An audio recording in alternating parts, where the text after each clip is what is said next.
जय हिंद दोस्तों, आप सभी का स्वागत है आपके अपने YouTube चैनल दबंग क्लासेस पर। दोस्तों, आज हम पढ़ने वाले हैं मध्य प्रदेश पटवारी परीक्षा 2023 की तैयारी के लिए कंप्यूटर के महत्वपूर्ण प्रश्न जो कि आपके आने वाले एग्जाम्स के लिए काफी इंपॉर्टेंट साबित होंगे। तो फर्स्ट क्वेश्चन को देखते हैं। आज का फर्स्ट क्वेश्चन है हमारा, MS वर्ड 2010 में अंडू परफॉर्मेंस करने के लिए जो शॉर्टकट की है वह कौन सी है, बताइए। MS वर्ड 2010 में अंडू परफॉर्मेंस करने के लिए शॉर्टकट की कौन सी है? तो इसका जो राइट आंसर है दोस्तों वह है आपका option number 4, Ctrl+Z।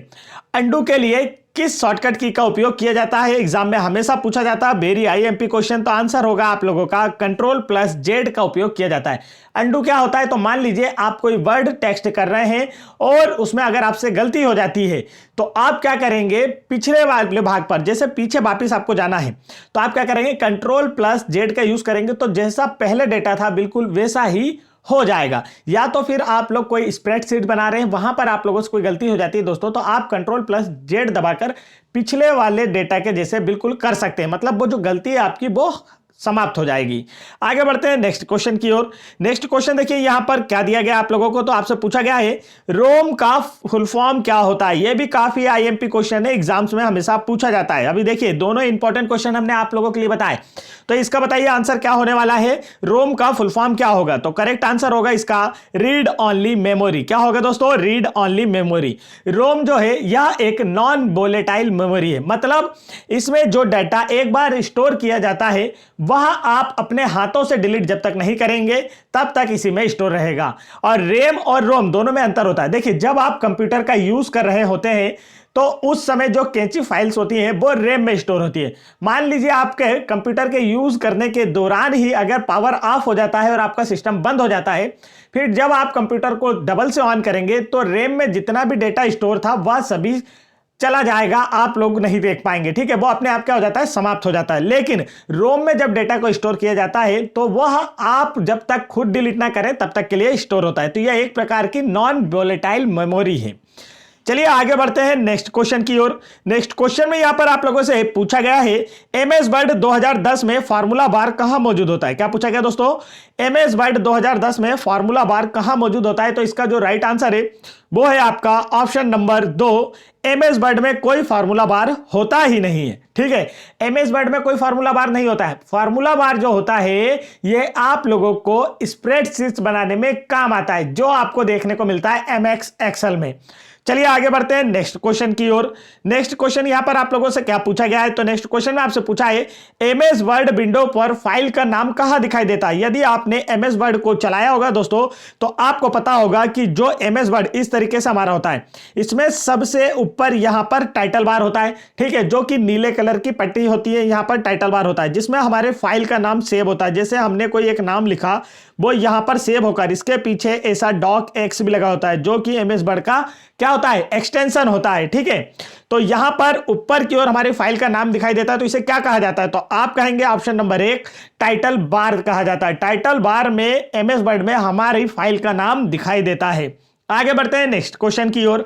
Next question में आप लोगों से यहां पर पूछा गया है MS वर्ड 2007 में दिए गए रासायनिक सूत्र H2O के 2 को किस प्रकार प्रदर्शित किया जाएगा।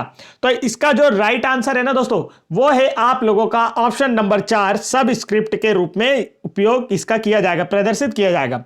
MS वर्ड 2007 में रासायनिक सूत्र जैसे आप लोग लिख रहे हैं H2O, तो इसमें जो 2 है ना इसे सब स्क्रिप्ट के रूप में प्रदर्शित किया जाएगा। ये जो 2 है ना इसे इस तरीके से छोटा है, या नीचे की ओर कहां से लिखा जाता है तो आप लोग यहां कॉर्नर पर MS वर्ड में देखेंगे, यहां पर देखिए इस प्रकार से एक XN लिखा होता है, इधर यहां पर इस तरीके से लिखा होता है। तो ये वाले से जो होता है स्क्वायर लगता है, क्यूब लगता है, मतलब पावर लगती है, और ये वाला भाग जो होता है ना हमें फार्मूला लिखने के काम में आता है। आपने MS चलाया होगा तो आपको पता होगा। आगे बढ़ते हैं नेक्स्ट क्वेश्चन की ओर। नेक्स्ट क्वेश्चन देखिए यहां पर आप लोगों से क्या पूछा गया है, और अगर नहीं चलाया है ना तो आपको सब याद करना होगा, कंप्यूटर काफी अच्छे से याद करना होगा ताकि 25 में से 25 नंबर ला सके।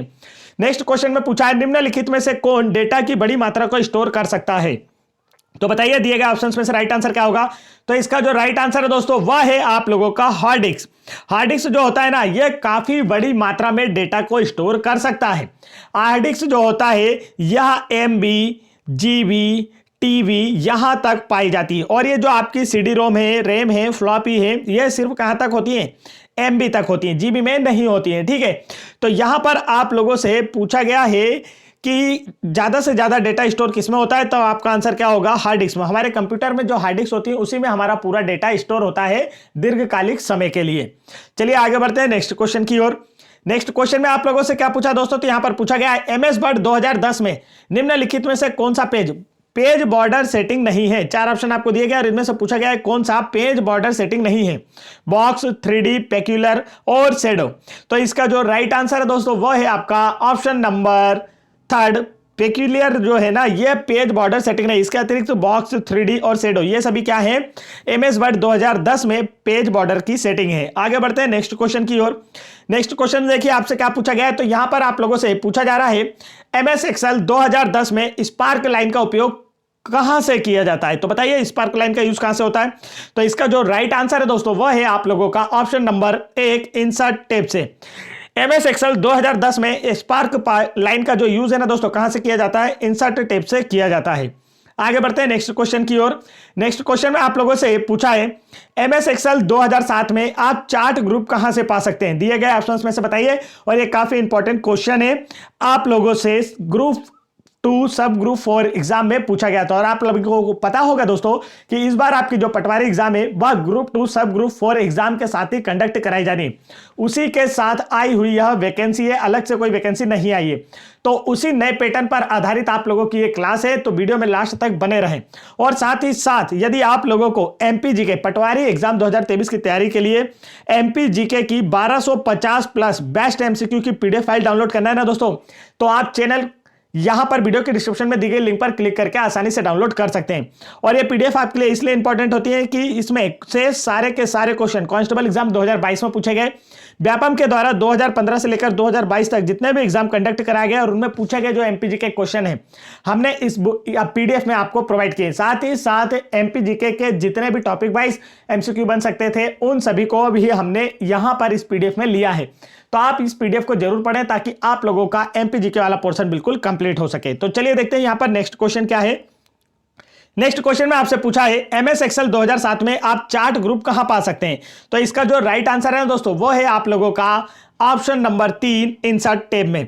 MS एक्सेल 2007 में जो चार्ट ग्रुप होता है वह इंसर्ट टैब में होता है। इंसर्ट टैब आप लोगों को ऊपर होम के साइड में इंसर्ट टैब देखने को मिल जाती है।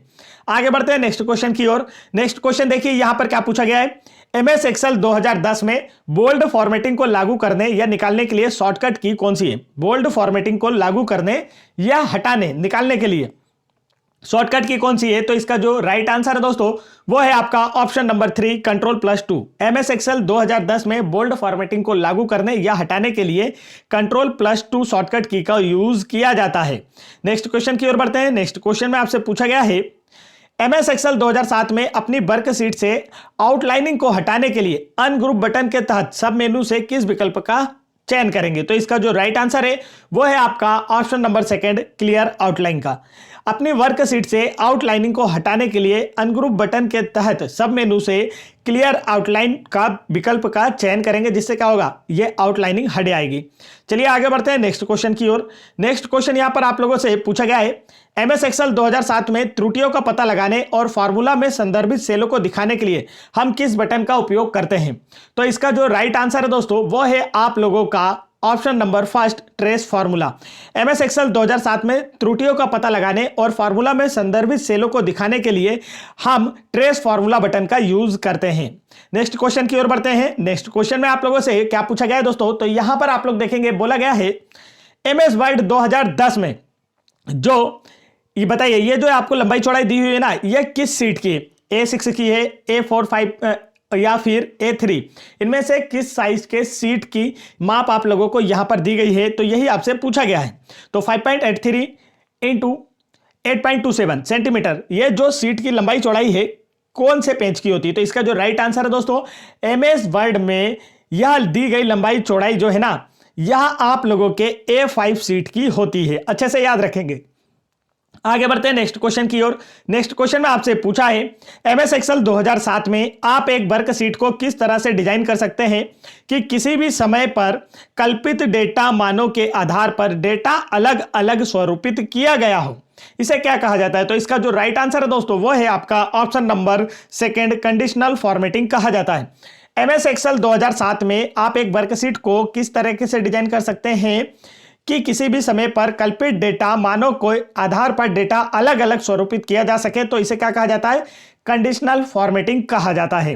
तो यह हुआ दोस्तों आज का हमारा वीडियो समाप्त। अगर वीडियो आपको पसंद आया हो तो वीडियो को लाइक कीजिएगा। चैनल पर पहली बार आए तो एमपी गवर्नमेंट की किसी भी एग्जाम की प्रिपरेशन के लिए चैनल को तुरंत सब्सक्राइब कर लीजिए। साथ ही साथ एमपी जीके की बेस्ट एमसीक्यू की पीडीएफ फाइल डाउनलोड करने के लिए आप वीडियो के डिस्क्रिप्शन में दी गई लिंक पर क्लिक करके आसानी से डाउनलोड कर सकते हैं। और एमपी गवर्नमेंट के किसी भी एग्जाम के प्रीवियस ईयर पेपर के फुल सॉल्यूशन देख रहे हैं तो आप चैनल की प्लेलिस्ट चेक कर सकते हैं। जय हिंद दोस्तों।